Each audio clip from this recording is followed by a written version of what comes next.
Welcome my dear students. Chapter है heredity and evolution और Mendel के लॉज हम पढ़ रहे थे। फर्स्ट और सेकंड लॉ हमने पढ़ लिया था। आज इस टॉपिक में हम थर्ड लॉ को डिस्कस करेंगे। थर्ड लॉ का नाम है law of independent assortment. Law of independent assortment actually dihybrid cross पे डिपेंड एक लॉ है। तो जब भी अब ये कहता क्या है, इसको मैं पहले सिंप्लीफाई फॉर्म में बताता हूँ, फिर टेक्स्ट बुक फॉर्म में तो मैंने ऑलरेडी लिख रखा है। ये लॉ कहता है कि जब भी दो या दो से ज़्यादा डिफरेंट टाइप के कैरेक्टर्स को हम क्रॉस कराते हैं, मतलब उनके ट्रेड्स को जब हम क्रॉस करते हैं दो या दो से ज़्यादा, तो कोई भी कैरेक्टर एक दूसरे को अफेक्ट नहीं करता है फाइनल रिजल्ट आने में।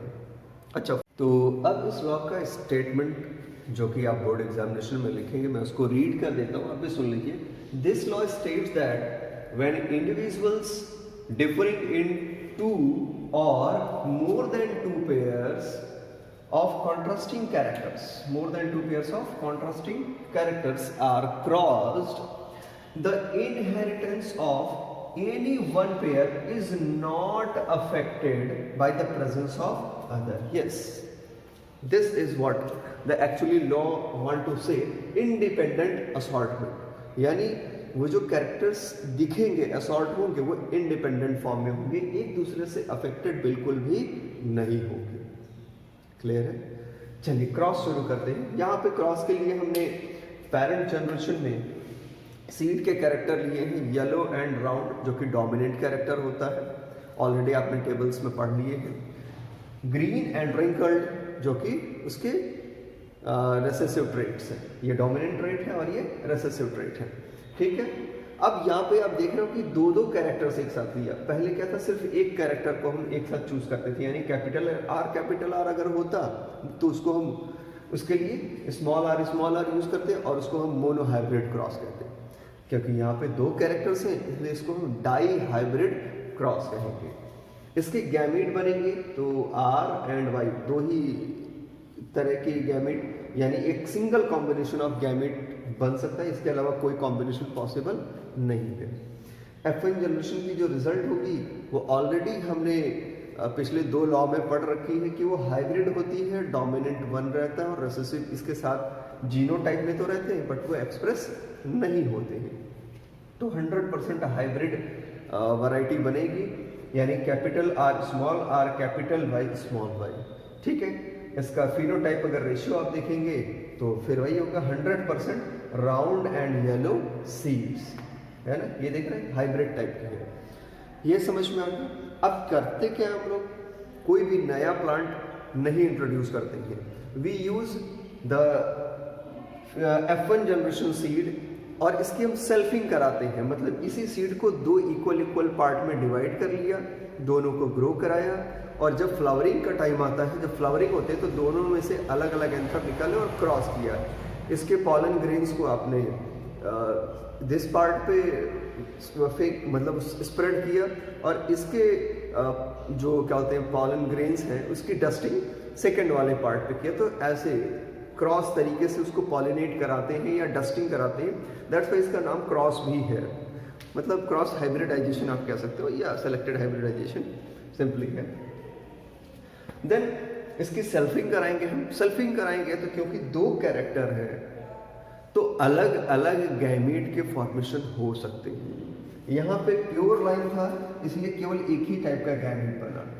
यहाँ पे ये हाइब्रिड फॉर्म में है, 4 डिफरेंट गैमीट्स बनेंगे, 4 डिफरेंट गैमीट्स आते हैं, है ना। Capital R capital Y, capital R small Y. Gamete के आप देखिए सेल्फिंग करा रहे हैं। कोई भी नया प्लांट हमने नहीं लिया, जो ये वाला प्लांट है इसी का यूज करेंगे। इसी में एक तो मेल होगा, दूसरा फीमेल होगा। ठीक है, ओके। अब capital R capital Y, capital R small Y, small R capital Y, small R small Y. 4 gamete यहाँ बने, क्योंकि ये प्लांट भी सेम टू सेम है तो यहाँ भी वही 4 गैमेट्स बनेंगे। अब इसको स्क्वायर में डाल के F2 का रिजल्ट चेक करते हैं। ओके, तो हमने ये बॉक्स बना लिया, ठीक है। इस पे मेल और फीमेल गैमेट्स पे लिख लिए। अब इसको हम रिजल्ट के फॉर्म में लिखते हैं, बहुत ही आसान है। पहले जितने भी कैपिटल्स हैं उनको लिख लीजिए और फिर small R, that is capital R and capital Y, then capital R, capital Y, small Y, और यहाँ पे होगा capital R, small R, capital Y, capital R, small R, capital Y, small Y, है ना, upper case and lower case. तो capital और small word use करते हैं इसके लिए। Then capital R, capital Y, small Y, capital R, capital Y, small Y, then capital R, small Y, then small R, capital Y, small Y, और ये हो जाएगा small R and small Y. Okay, तो results आपने लिख लिए। अब इसका कंक्लूजन भी निकाल देते हैं, मतलब रिजल्ट लिख के इसका कंक्लूजन निकालते हैं। डॉर्फ वाले कैरेक्टर्स होते हैं, तो काउंटिंग करते हैं। ये रेशियोज हमने लिख लिए हैं। सबसे पहले है राउंड एंड येलो, तो जहाँ एक ही सिंगल कैपिटल आर और सिंगल कैपिटल वाई होगा वो राउंड और येलो होगा। तो काउंट करिए, ये हो गया 1 2 3 4 5 6 7 8 9। Okay, very good. तो 9 ऐसे हमें प्रोजेनी मिलेंगे, नई न्यू जनरेशन में प्लांट्स मिलेंगे जो राउंड और येलो कैरेक्टर्स के साथ होंगे। तो आप रेशियो लिख दीजिए यहाँ पे, क्या, 9। Okay, 9 ratio. अब राउंड और ग्रीन, तो राउंड का मतलब कैपिटल आर से और ग्रीन का मतलब स्मॉल वाई आपको होना चाहिए। तो कैपिटल आर, स्मॉल वाई 1 2, और ये हो जाएगा 3, तो ये हो जाएगा 3, तो हम यहाँ पे लिखेंगे 3। फिर रेशियो सिंबल बनाइए। अब रिंकल्ड एंड येलो, रिंकल्ड का मतलब स्मॉल आर और येलो का मतलब कैपिटल वाई से है। तो स्मॉल आर, कैपिटल वाई, ये हो गया 1, ये हो गया 2, और ये हो गया 3। हमारे पास ये भी 3 है, इसको लिख लीजिए 3। अब तो पूरे टेबल में सिर्फ एक ही बॉक्स ऐसा बचा जिस पे हमने टिक नहीं किया है, जिस पे कोई सिंबल नहीं बनाया है ना, और वो है ये सबसे लास्ट वाला बॉक्स। ये है हमारा लास्ट वाला बॉक्स, ये समझ में आ रहा है? ओके, तो ये हो जाएगा रिंकल्ड एंड ग्रीन, यानी स्मॉल आर, स्मॉल वाई। कितना है भाई? 1। ओके, ये हो गया 1. So the final ratio for the phenotype appearance of F2 generation for this experiment is what? 9:3:3:1. यही आपको दिखाना है। अब यहाँ पे मैंने कहा था कि जैसे कि सेकंड एक्सपेरिमेंट में जो सेकंड लॉ था वहाँ पे फिनोटाइप रेशियो F2 जनरेशन में क्या होता था? 3:1। तो मैंने कहा था कि ये लॉ ये कहता है कि 2 कैरेक्टर हो, 2 से ज़्यादा कैरेक्टर हो, कभी भी फिनोटाइप रेशियो को ये डिस्टर्ब नहीं करेगा। एक तरह के कैरेक्टर के जो डिफरेंट ट्रेट है उनका रेशियो 3:1 रहेगा फिनोटाइप में। अब आप कह रहे हैं सर यहाँ तो है ही, चेक कर लें।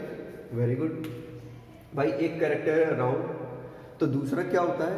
रिंकल्ड। अब इसके साथ कौन है? येलो।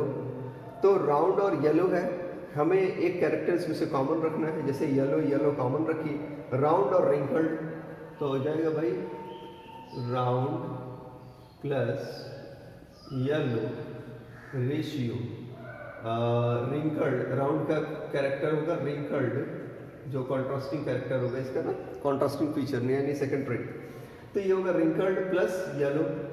अब इस रेशियो को हम इस टेबल से ढूंढते हैं, ये है 9, ये है 9, और रिंकल्ड एंड येलो ये है 3। अगर आप इस सिंप्लीफाई कर दीजिए इस रेशियो को, तो ये एक सिंपल रेशियो होगा 3 3 जा 9 एंड 3 1 जा 3। आप देख रहे हैं येलो और येलो तो सेम है, तो राउंड और रिंकल्ड के बीच में जो रेशियो बना वो है 3:1। इसी तरह से आप किसी भी 2 कंट्रास्टिंग कैरेक्टर को ले सकते हैं जिसमें से एक कॉमन हो, जैसे राउंड एंड रिंकल्ड, यहाँ भी आप ले लीजिए ग्रीन और ग्रीन को कॉमन रहने देंगे, तो भी ये क्या हो जाएगा 3:1। अब ये येलो है, आप ग्रीन ले लीजिए, राउंड एंड राउंड कॉमन रहेगा, येलो और ग्रीन कॉन्ट्रास्ट रहेंगे, 3 1 जा 3 3 3 जा 9, हर एक रेशियो 3:1 ही आएगा finally. And this is what law of independent assortment, यानी एक दूसरे को बिल्कुल भी छेड़छाड़ नहीं कर रहे हैं। और ऐसा नहीं होता है तो फिर आपको अपना टेबल चेक करना चाहिए, कहीं ना कहीं प्रॉब्लम है। So this is all about the Mendelian genetics and Mendelian laws. फिर भी अगर कोई कन्फ्यूज़न है तो आप मुझसे पूछिए, मैं रिप्लाई कर दूंगा। नेक्स्ट